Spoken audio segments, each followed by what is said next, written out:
Item ಯಾವುದೇ ಇರಲಿ try ಮಾಡಿ ಆಚಿ ಚಿಕನ್ ಮಸಾಲಾ. ಕೊಡಗಿನ ನಾಪೋಕ್ಲುವಿನಲ್ಲಿ ಹಲ್ಲೆಯ ಪ್ರಕರಣಕ್ಕೆ ಸಂಬಂಧಪಟ್ಟಂತೆ ಅನ್ಯ ಕೋಮಿನ 4 ಈಗ ಪೊಲೀಸರು ಬಂಧಿಸಿದ್ದಾರೆ. ಸೊಹೇಲ್, ಸಿದ್ದೀಕ್, ರಾಶೀದ್, ನಾಫಿ ಬಂಧಿತರು ಇವರು. ರಾಜಕೀಯ ಪ್ರಭಾವಕ್ಕೆ ಮಣಿಯದೆ ಆರೋಪಿಗಳನ್ನು ಅರೆಸ್ಟ್ ಮಾಡಲಾಗಿದೆ. ಕೊಡಗು ಎಸ್ಪಿ ಬಿಂದುಮಣಿ ನೇತೃತ್ವದಲ್ಲಿ ಆರೋಪಿಗಳನ್ನು ವಶಕ್ಕೆ ಪಡೆಯಲಾಗಿದೆ. ಇವತ್ತು ಅವರನ್ನು ನ್ಯಾಯಾಲಯಕ್ಕೆ ಹಾಜರುಪಡಿಸುವಂಥ ಸಾಧ್ಯತೆ ಇರುತ್ತೆ. ಸುಖ ಸುಮ್ಮನೆ ಈ ರೀತಿಯಾಗಿ ಒಂದು ಹಲ್ಲೆಯ ಪ್ರಕರಣಕ್ಕೆ ಸಂಬಂಧಪಟ್ಟಂತೆ ಹಿಂದೂ ಯುವಕನ ಮೇಲೆ ಹಲ್ಲೆ ಆಗಿರುವಂಥ ಹಿನ್ನೆಲೆಯಲ್ಲಿ ಈಗ ಅನ್ಯ ಕೋಮಿನ 4 ಪೊಲೀಸರು ಕೂಡ ಅರೆಸ್ಟ್ ಮಾಡಿದ್ದಾರೆ. ಸೊಹೇಲ್ ಆಗಿರ್ಬೋದು, ಸಿದ್ದೀಕ್, ರಶೀದ್ ಮತ್ತು ನಾಫಿ ಅಂಥೇಳಿ.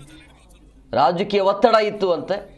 ಯಾವಾಗ ಅಲ್ಲಿ ಜನರು ಆಕ್ರೋಶವನ್ನು ಹೊರಹಾಕಿದರು, ಈ ಹಲ್ಲೆಯ ಹಿಂದೆ ಯಾರೆಲ್ಲ ಇದ್ದಾರೆ, ಯಾರೇ ಇರಲಿ ಅವ್ರನ್ನ ಅರೆಸ್ಟ್ ಮಾಡಬೇಕು ಅಂತೇಳಿ ರೊಚ್ಚಿಗೆದ್ದಾಗ ಅವ್ರನ್ನ ಈಗ ಅರೆಸ್ಟ್ ಮಾಡಿದ್ದಾರೆ. ಕೊಡಗು ಎಸ್ ಪಿ ಬಿಂದುಮಣಿ ನೇತೃತ್ವದಲ್ಲಿ ಆರೋಪಿಗಳ ವಿಚಾರಣೆ ಆಗುತ್ತೆ. ಇವತ್ತು ಬಹುಶಃ ಅವ್ರನ್ನ ನ್ಯಾಯಾಲಯಕ್ಕೆ ಹಾಜರುಪಡಿಸುವಂಥ ಸಾಧ್ಯತೆ ಇರುತ್ತೆ. ನೋಡಬೇಕು ಯಾವ ಕಾರಣಕ್ಕಾಗಿ ಈ ರೀತಿಯಾಗಿ ಮಾರಣಾಂತಿಕವಾಗಿ ಹಲ್ಲೆ ಆಗಿದೆ ಅಂತ.